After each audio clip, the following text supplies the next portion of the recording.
की शुरुआत होती है आवा ब्रूक से, जो अपने पुराने घर लौट रही है। घर में कदम रखते ही उसके अंदर पुरानी यादें ताजा हो जाती है। आवा की माँ हाल ही में गुजर चुकी है और उसका मन अभी भी उदासी में डूबा है। वो सोच ही रही होती है कि डेनिका रिचर्ड्स की एंगेजमेंट पार्टी के लिए तैयार होना है, लेकिन साथ ही उसे अपने हाई स्कूल के एक्स बॉयफ्रेंड माइलो ग्रिफिन से मिलने का भी डर है। पुराने दिन याद आते हैं। वो जानती है कि माइलो अभी भी उसके लिए कुछ महसूस करता है, लेकिन समय बदल गया है और सब कुछ उतना आसान नहीं है जितना पहले था। आवा पार्टी के लिए तैयार होती है और जैसे ही वहां पहुंचती है, वहां पहले से ही कई मेहमान मौजूद होते हैं। पुरानी दोस्ती फिर से जिंदा हो जाती है और चारों दोस्त मिलकर अतीत की यादों में खो जाते हैं। डेनिका अब टेडी स्पेंसर की मंगेतर है और उनके माता पिता ग्रांट और जील शहर के अमीर और सम्मानित लोग हैं। माइलो अब भी आवा को पसंद करता है, लेकिन वह टेडी को भरोसा दिलाता है कि वह बस दोस्त है। माहौल हल्का फुल्का होता है, लेकिन हवा में एक तनाव सा भी है, क्योंकि हर कोई जानता है कि कुछ चीजें अब भी अधूरी है। पार्टी खत्म होने के बाद चारों दोस्त एक पुराने दोस्त स्टीवी वॉर्ड और उसकी फ्रेंड हॉर्न से मिलते हैं। ये दोनों पार्टी के बाद खाली बोतलें उठाने आई थी।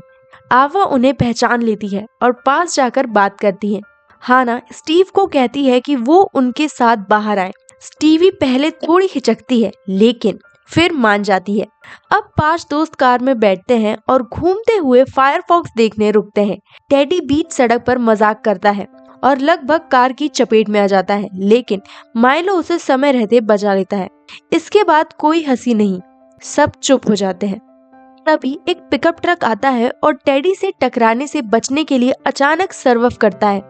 ट्रक गार्डरेल तोड़कर नीचे चट्टानों पर गिर जाता है। ग्रुप मदद करने की कोशिश करता है, लेकिन वो ट्रक को रोक नहीं पाते। माइलो तुरंत पुलिस को कॉल करता है, लेकिन फिर सभी भाग जाते हैं। घर पहुंचकर टेडी कहता है कि उसके पिता सब संभाल लेंगे और उन्हें यह रहस्य छुपा कर रखना होगा। सभी वादा करते हैं कि किसी को कुछ नहीं बताएंगे। यह रात सबके लिए डर और चुप्पी की रात बन जाती है और ये घटना सबकी जिंदगी में छुपी रह जाती है। 1 साल बाद आवा साउथपोर्ट लौटती है डेनिका के ब्राइडल शॉवर के लिए, जो 4 जुलाई वीकेंड पर हो रहा है। एयरपोर्ट पर वो टाइलर नाम की एक युवती से मिलती है और उनके बीच एक निजी पल होता है। टाइलर का व्यक्तित्व रहस्यमय है और वो अपने पॉडकास्ट लाइफ लेफ्ट स्लॉटर के बारे में बताती है। उसे 1997 के ओरिजिनल साउथपोर्ट मॉस्कर में दिलचस्पी है। बाद में माइलर उन्हें लेने आता है और ड्राइव के दौरान टाइलर और आवा के बीच बातचीत होती है, जिसमें पुरानी घटनाओं की गहराई का पता चलता है। पार्टी में पहुंचकर आवा डेनिका और पुराने दोस्तों से फिर से मिलती है। पता चलता है कि डेनिका और टेडी अब अलग हो चुके हैं। अब वो वॉइट नाम के लड़के की मंगेतर है। ये भी पता चलता है कि स्टीवी पिछले साल से डेनिका की मदद कर रही थी, जबकि आवा ने ज्यादा संपर्क नहीं रखा। जब डेनिका गिफ्ट्स खोल रही होती है तो उसे एक नोट मिलता है, I know what you did last summer. डर के मारे वह चुप हो जाती है।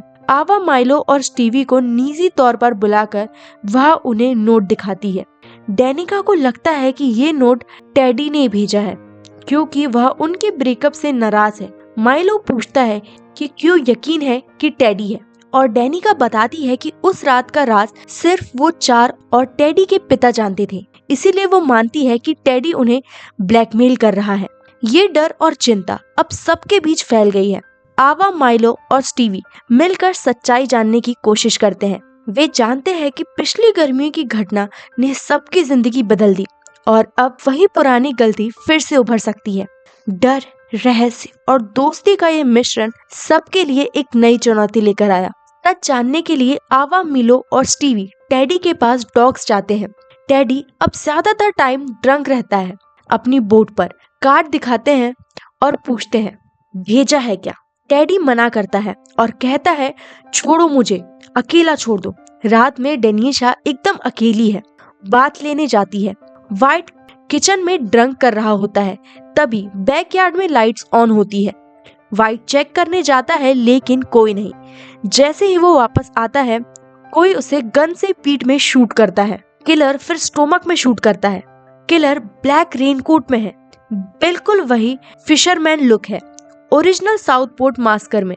फिशरमैन वाइट को हुक से मारता है। डेनियशा बात में है, सुन नहीं पाती क्योंकि टेप सुन रही होती है। जब वो डाउनस्टेयर आती है तो वाइट की डेड बॉडी ऐसे सेट होती है जैसे वो बैठा है और दीवार पर लिखा होता है, you can't erase the past. डेनियशा के फ्रेंड्स पुलिस स्टेशन पहुंचते हैं। आवा उसे कंफर्ट करती है। टेडी भी आता है। मिलो उसे ब्लॉक करता है। डेनियशा से बात करता है। अगले दिन डिस्कस करते हैं कि टारगेट क्या कर रहा है। कंफ्यूजन यह है कि वाइट लास्ट की घटना इन्वॉल्व नहीं थी। जो मरा था उसका कोई कनेक्शन नहीं मिला। आवा को याद आता है टेलर और उसकी साउथपोर्ट मास्कर की क्यूरियोसिटी। वो डिसाइड करती है कि टाइलर से मिलके क्लू मिल सकता है। आवा टाइलर से मिलती है, ओरिजिनल मास्कर की पूरी स्टोरी बताती है। टाइलर आवा को बिसाइड हाउस में ले जाती है जहां पहले फिशरमैन अटैक हुए थे। टाइलर कहती है अपस्टेयर जाऊं चेक करने। आवा वेट करती है और स्टीव को मैसेज करती है कि मैं टाइलर के साथ हूँ। सडनली करंट फिशरमैन आवा को दिखता है। आवा सोचती है टाइलर जोक कर रही है, लेकिन फिर रियल टाइलर अपस्टेयर से आती है। फिशरमैन दोनों को अटैक करता है। आवा ट्रैप केज में टाइलर को कोशिश करती है एस्केप करने की।